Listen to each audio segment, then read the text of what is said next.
19 seconds into a fight, and just like that, it's all over. Payton Talbott impresses once again in the octagon. He's failed to look anything near the realm of bad. He has only seemed to be an impressive, young, and up-and-coming fighter who's hungry, but he's not only hungry, he has the talent to succeed. Welcome on in to the Chokehold Hour. Today's topic of discussion, like I mentioned before, Payton Talbott. This kid is a menace, a stud.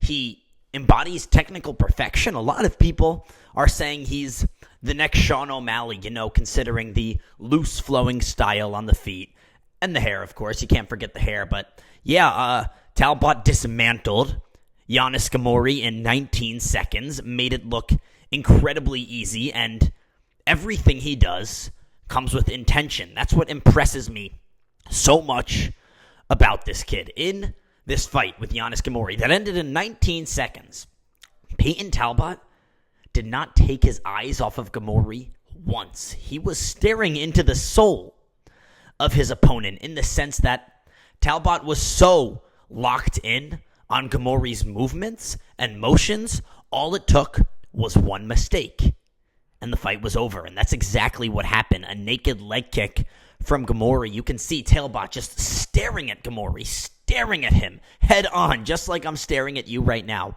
waiting to counter. And counter he does, throwing that nasty right hand. Ghemmouri already sleeping. Ref doesn't stop the fight.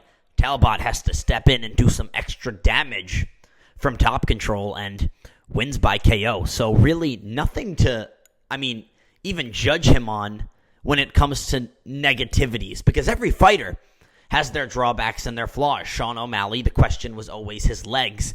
After that Cheeto fight, he finally was able to answer the question eons later in his career. Payton Talbott, there are no questions yet. The question is, how good can this kid be? And I would like to find out sooner rather than later.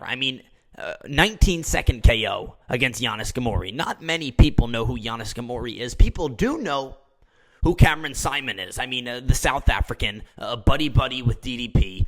The guy was a prospect of his own. He is a prospect of his own. He's a good elite fighter who has a good solid base for MMA, and Payton Talbott made him look like he was nothing. A nasty precise knee landed in the first. He had him hurt bad. 10 seconds into the second round, I believe it was, the fight was over. Talbott landed a straight punch that just floored Simon, and he didn't want to be in there anymore. That was a dangerous prospect in Cameron Simon. Payton Talbott made him look easy, went into his next fight, looked even better. This kid is ready.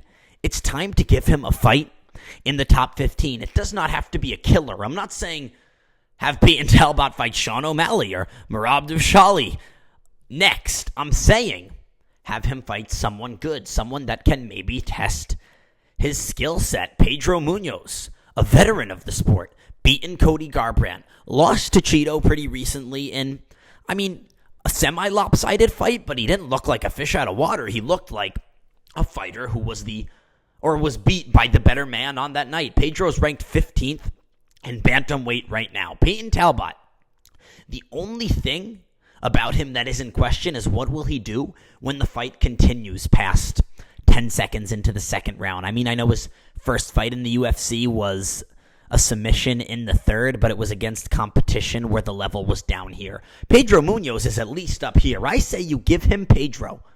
Let them fight. Veteran versus new blood. See if Pedro can put an X on the prospect's name and send him back to the B leagues. Or does Payton Talbott step up once again, record another highlight reel knockout, and ascend to the top 15, setting him up for a top 10 fight, then a top 5 fight, and then a title fight, so he still has time to garner star power. He beats Pedro Munoz, and maybe he beats Cheeto after that, and then let's say Merab loses to Sean, and Sean is still champ. You give him Merab, and he beats Merab after that. He's beaten all. I know this is really going down the rabbit hole, and Merab is fighting for the title still. He hasn't lost.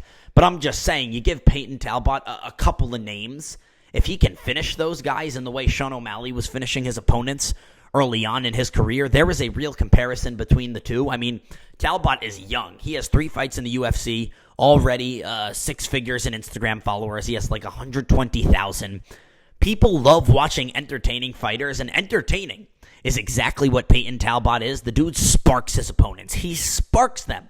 And that's exactly what he did in Vegas at UFC 303. So yeah, I'd love to see him up against top 15 opposition next, specifically Pedro Munoz. It's veteran versus youngin, new blood versus old blood. It's a battle of the ages in a fight that sells. You can put that on a main card. It doesn't have to be on the prelims. It doesn't have to be early in the night like it was at 303. That could be a co-main at a fight night. You could give this kid a real spotlight and audience, and it's his, potential coming out party. I was talking about the Diego Lopez coming out party at UFC 303. Well, I think the Payton Talbott coming out party is next. This dude's a stud. Great striker. Solid grappler. Won his first UFC fight on the ground by submission. So far, from what we've seen, he can do it all. The question is, can he do more? I'd like to find out when he fights, hopefully, Pedro Munoz.